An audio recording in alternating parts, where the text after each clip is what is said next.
राधे राधे दोस्तों, आपका फिर से स्वागत है मेरे YouTube चैनल राधे श्याम में। आज हम आपको एक नया अध्याय, एक नया पुराण सुनाएंगे जिसका नाम है सुख सागर। वो सुनाने से पहले मेरी आप सबसे विनती है कि आप मेरे चैनल को लाइक, सब्सक्राइब और शेयर करना ना भूलें, ताकि हम आपके लिए अच्छी अच्छी पुराणे ला सकें। राधे राधे। राधे राधे दोस्तों, आपका फिर से स्वागत है मेरे यूट्यूब चैनल राधे श्याम में। आज हम आपको आगे की कथा सुनाते हैं। श्री सुखदेव जी बोले, ही राजा परीक्षित, ग्रीष्म ऋतु आने पर भी वृंदावन में न तो लू चलती थी और न ही सूर्य का ताप शरीर को जलाता था। सदैव वहां वसंत ऋतु समान वृक्ष फल फूल से लदे रहते थे और उन वृक्षों पर बैठकर पक्षी अपनी मधुर मीठी बोलियों में पथिकों के मन को मोह लिया करते थे। हे राजा परीक्षित, एक दिन की बात है कि प्रभु श्री कृष्ण जी, बलराम जी और ग्वाले वन में गाय चराते हुए अनेक प्रकार के खेल भी खेल रहे थे। उसी समय अलम्ब नामक दैत्य ग्वाल का रूप धारण कर चुपके से वहां आकर ग्वालों को की टोली में मिलकर प्रभु श्री कृष्ण जी के साथ खेलने लगा। भला वो दैत्य प्रभु की नजर से कैसे बच सकता था। प्रभु श्री कृष्ण ने बाके बिहारी जी ने बलराम जी को इशारे से समझाकर कहा कि शीघ्र ही इस दैत्य को ठिकाने लगाना है। फिर प्रभु श्री कृष्ण जी को दो टोली बनाकर पुष्प ज्ञान नामक खेल खेलने लगे।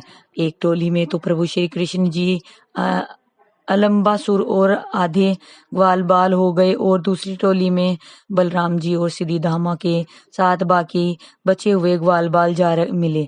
इसके बाद पुण्य नहीं बताने पर जब प्रभु श्री कृष्ण जी बड़ी टोली हार गई तो श्री धामा प्रभु श्री कृष्ण जी को पीठ पर, बलराम जी अलम्बासुर पर तथा बलराम जी के अन्य साथी श्री कृष्ण जी के साथियों को पीठ पर सवार होकर भंडीर वन की ओर चल पड़े। तब दैत्य अलम्बासुर बलराम जी को मारने की इच्छा से उन्हें हवा की तरह ले उड़ा, लेकिन उन्होंने शीघ्र ही अपने शरीर को बहुत ही भारी बना लिया, जिसकी वजह से दैत्य अलम्बासुर चलने में असमर्थ हो गया। इसके पश्चात बलराम जी ने जैसे ही उनके सिर में मुस्तिक से प्रहार किया, त्यों ही दैत्य अलम्बासुर सिर फट जाने पर जोर से चीखता हुआ ठंडा हो गया और राजा परीक्षित, बलराम जी के हाथों दैत्य अलम्बासुर की मृत्यु देखकर समस्त ग्वाल बाल प्रसन्न होकर बलराम जी की प्रशंसा करने लगे और देवता लोग पुष्प वर्षा करने लगे। श्री सुखदेव जी बोले, ही राजा परीक्षित, एक दिन वृंदावन में प्रभु श्री कृष्ण जी गाय चराते समय ऐसी मधुर वंशी बजाने लगे कि वंशी की मधुर तान सुनकर समस्त चराचर जीव मोहित होकर परस्तर प्रतिमा की तरह खड़े हो गए। प्रभु श्री कृष्ण बाके बिहारी जी जब समस्त जीवों को किंकर्त मूड देखा तो प्रभु जी ने बंसी का परित्याग कर ग्वाल बालों के साथ अन्य खेल खेलने शुरू कर दिए। जिस समय प्रभु श्री कृष्ण जी बाके बिहारी जी ग्वालों के साथ आंख मिचोनी खेल रहे थे, उसी समय एक विशाल महादैत्य जिसका नाम विकटासुर था, भयंकर आंधी की तरह वहां पर आया और ग्वाल बालों तथा गैयों को त्रासित करने लगा। उस दैत्य विकटासुर के से दुखी होकर उन्होंने प्रभु श्री कृष्ण बाके बिहारी जी को पुकारा तो उन्होंने उन पर दया कर उस महादैत्य विकटासुर को उसी क्षण सूरपुर भेज दिया। हे राजा परीक्षित, उस महादैत्य विकटासुर के सूरपुर चले जाने के पश्चात अंधियारा दूर होकर ग्वाल बाल और गौओं का समस्त दुख दूर हो गया। इसके बाद प्रभु श्री कृष्ण बाके बिहारी जी बंसी की मीठी मधुर तान लगाते हुए गौ और ग्वालों के साथ वृंदावन लौटकर समस्त नगर वासियों को सुख सागर में स्नान कराने लगे। श्री सुखदेव जी बोले, हे राजा परीक्षित, जब ग्रीष्म ऋतु समाप्त हो गई और वर्षा ऋतु आरंभ हो गई, तब दोनों भाई श्री कृष्ण और बलराम बछड़ों को चराते हुए वर्षा ऋतु का आनंद लेने लगे। मन में काम उत्पन्न करने वाली वर्षा ऋतु में के आ जाने से इंद्र धनुष से सजे मेघ वर्षा करने लगे। महामेघों के कारण सूर्य आच्छादित हो गया था। घास के बढ़ जाने से पृथ्वी भी दिखाई नहीं दे रही थी।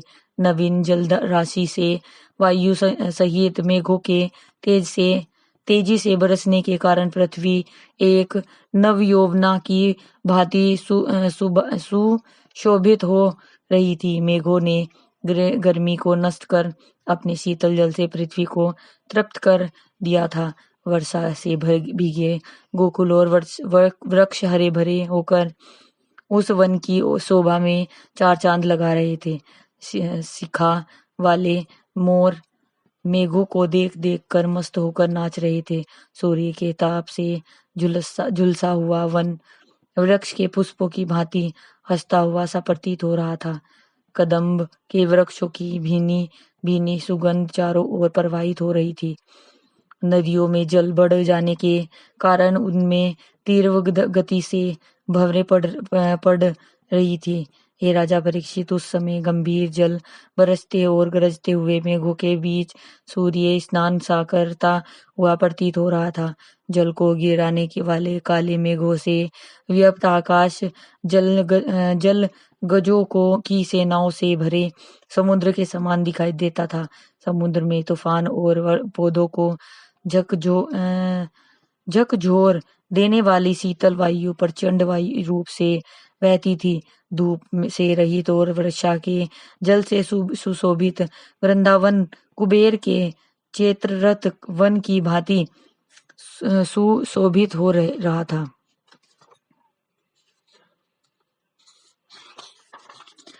श्री सुखदेव जी बोले, हे राजा परीक्षित, एक दिन प्रभु श्री कृष्ण जी संध्या के समय गोप ग्वालों के संग बंसी बजाते हुए आ रहे थे।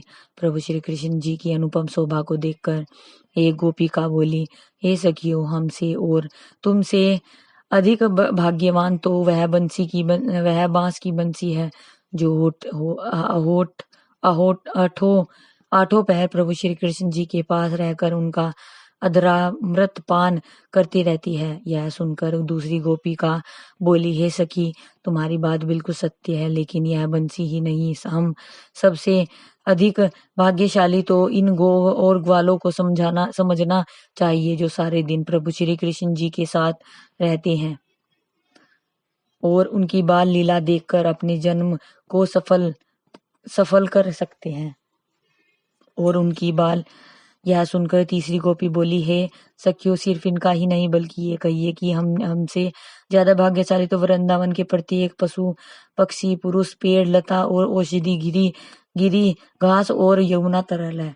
आज की कथा नहीं समाप्त करते, आगे कथा कल सुनाएंगे। राधे राधे राधे राधे राधे राधे। जय श्री कृष्ण। अगर आपको मेरी वीडियो अच्छी लगी तो बेल आइकन दबाना ना भूलें ताकि आपको मेरे आने वाली वीडियोस का नोटिफिकेशन मिलता रहे। धन्यवाद। ओम नमः शिवाय।